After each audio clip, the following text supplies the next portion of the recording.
தமிழ்நாடு அரசு ஒவ்வொரு குடும்பத்திடமும் கேட்கிறது, உங்க கனவை சொல்லுங்க. தமிழ்நாடு அரசின் வரலாற்று சிறப்புமிக்க முன்னெடுப்பு. புதுக்கோட்டை மாவட்டம் மணமேல்குடி அருகே தடையை மீறி கடலுக்கு மீன்பிடிக்க சென்று மாயமாகிய 4 மீனவர்களை தேடும் பணி முடுக்கிவிடப்பட்டுள்ளது. இதுகுறித்து கூடுதல் விவரங்களோடு இணைகிறார் எமது செய்தியாளர் தர்மராஜா. அவரிடம் பேசலாம். வணக்கம் தர்மராஜா, மீட்பு பணிகள் எந்த அளவுக்கு துரிதமாக நடைபெற்று வருகிறது? விவரங்கள்.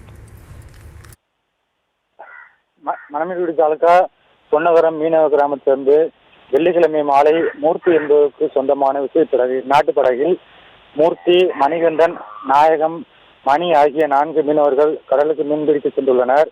வெள்ளிக்கிழமை மாலை கடலுக்கு சென்றவர்கள் நேற்று சனிக்கிழமை காலை கரை திரும்ப வேண்டிய மீனவர்கள் மதியம் ஆகியும் கரை திரும்பவில்லை.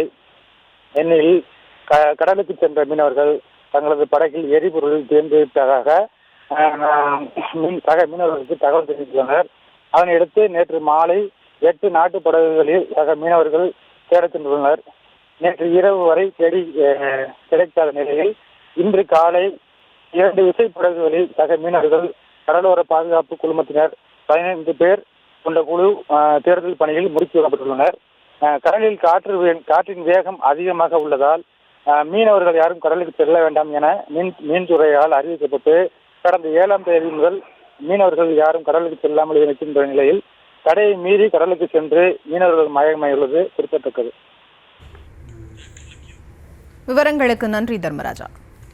தமிழ்நாடு அரசு ஒவ்வொரு குடும்பத்திடமும் கேட்கிறது, உங்க கனவை சொல்லுங்க. தமிழ்நாடு அரசின் வரலாற்று சிறப்புமிக்க முன்னெடுப்பு.